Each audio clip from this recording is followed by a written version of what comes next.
Hi, NCERT Grade 11, Chapter 4 Chemical Bondingல book back questions பார்த்துட்டு இருக்கோம். Question number 4.19. Arrange the bonds in the order of increasing ionic character in the molecule அப்படின்னு கேட்டிருக்காங்க. So அப்போ இங்கே இருக்க எல்லாத்தையும் நம்ம என்ன பண்ணணும், கோவலன் பாண்டிங் நம்ம கன்சிடர் பண்ணிக்கிறோம். மேபி இல்லைனாலும் அப்படி கன்சிடர் பண்ணிக்கிறோம்.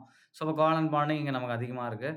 ஸோ இதில் அயானிக் கேரக்டர் எதில் இருக்குது அப்படின்னு பார்க்க போகிறோம். அப்போ நமக்கு என்ன தெரியும், எப்போ நமக்கு அயானிக் கேரக்டர் வரும்பா, எலக்ட்ரான் நெகட்டிவிட்டி டிஃப்ரென்ஸ் அதிகமாக இருக்கக்கூடிய ஆட்டம்ஸ் பாண்ட் ஆச்சுன்னா, கோவலண்ட்டாக பாண்ட் ஆச்சுன்னா அங்கே என்ன ஆகும், எலக்ட்ரான் அதிகமாக ஒரு பக்கம் மூவ் ஆகும். அப்போ நமக்கு அயானிக் கேரக்டர் அதிகமாக பில்ட் ஆகும். அப்போ ionic character directly proportional to the electron negativity difference. So ரெண்டு ஆட்டமுக்கு நடுவில் கூட எலக்ட்ரான் நெகட்டிவிட்டி டிஃப்ரென்ஸை பாருங்கள். ரைட். ஸோ பாருங்கள், ஃபஸ்ட்டு பாருங்கள், இங்கே நமக்கு என்னென்ன காம்பவுண்ட் இருக்குது, LiF. ஸோ இங்கே லித்தியம் அண்ட் ஃப்ளூரின், இது எலக்ட்ரான் நெகட்டிவிட்டி டிஃப்ரென்ஸ் அதிகமாக இருக்கு இல்லையா. So electron negativity difference high. அடுத்து பார்த்தீங்கன்னா K2 அண்ட் O பார்க்குறோம். ஸோ K2 அண்ட் ஆக்சிஜன் பார்த்தீங்கன்னா ஃப்ளூரினை விட ஆக்சிஜன் எலக்ட்ரான் நெகட்டிவிட்டி கம்மி. அதே மாதிரி லித்தியத்தை விட K2க்கும் எலக்ட்ரான் நெகட்டிவ் வேல்யூ பார்த்தீங்க அப்படின்னா நமக்கு கம்மி.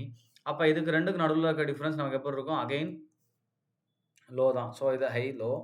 சரி, அப்போ இதாகும் ஆர்டர் வைஸ் போட்டோம் அப்படின்னா இப்போதைக்கு எழுதுன ரெண்டில் யார் ஃபஸ்ட்டு வருவாங்க, ஸோ இது ஃபஸ்ட்டு இருக்கும் அண்ட் இது செகண்ட் இருக்கும். அடுத்து N2ல எலக்ட்ரான் நெகட்டிவ் டிஃப்ரென்ஸ் 0 வரும், ஏன்னா ரெண்டுமே சேம் ஆட்டம் தான். ரைட். அப்போ இதோடைய பொசிஷன் என்ன வரும், இப்போதைக்கு இது நம்ம 3 அப்படின்னு வச்சுக்கலாம் லீஸ்ட்டு. அடுத்து SO2 பாருங்கள் அண்ட் அடுத்து ClF3 பாருங்கள். ஸோ இங்கே சென்ட்ரல் ஆட்டம் இங்கே S, இங்கே Cl, இதுதான் மோர் எலக்ட்ரானிட்டிவ். அதே மாதிரி இங்கே ஆக்சிஜன், இங்கே ஃப்ளூரின், இதுதான் மோர் எலக்ட்ரானிட்டிவ். அப்போ எலக்ட்ரானிக் நெகட்டிவிட்டி டிஃப்ரென்ஸ் நமக்கு எதில் வந்து ஹையராக இருக்கும்னா FuClக்கும் நமக்கு ஹையராக இருக்கும் கம்பேரிங் வித் SnO2. ஸோ அப்போ என்ன ஆயிரும், இது வந்து நமக்கு இப்போ எலக்ட்ரானிக் டிஃப்ரென்ஸில் இப்போ இது தேர்ட் ஆயிரும். ரைட். ஸோ இது ஃபோர்த் ஆயிரும். அண்ட் லீஸ்டான அயானிக் கேரக்டர் இருக்கக்கூடியது பார்த்தீங்க அப்படின்னா N2வாக இருக்கும். ஸோ இது ஃபிஃப்த் ஆயிரும். ஸோ இதுதான் நமக்குரிய ஆர்டர்.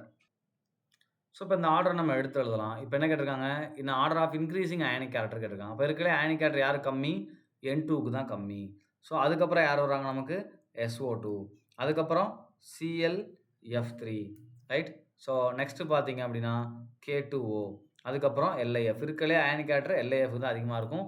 நல்லா ஞாபகம் வச்சுக்கோங்க, இந்த பாக்ஸ் தான் ரொம்ப இம்பார்ட்டன்ட். அப்போ அயானிக் கேரக்டர் எப்படி கண்டுபிடிப்பீங்க, electron negativity difference. So electron negative difference நமக்கு எவ்வளோ கிரியேட் ஆகுது அப்படின்றதுல தான் நமக்கு என்ன இருக்குது, இதோடைய ஆன்சர் ஒழிஞ்சிட்ருக்கு. சரியா.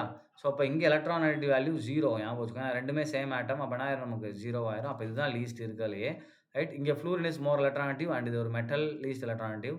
இங்கே ஆக்சிஜன் அண்ட் மெட்டல். ஸோ இதில் கம்பேர் பண்ணும்போது இது ரொம்ப கம்மி தான், எலக்ட்ரானிக் டிஃப்ரென்ஸ் கம்மியாக தான் வரும்.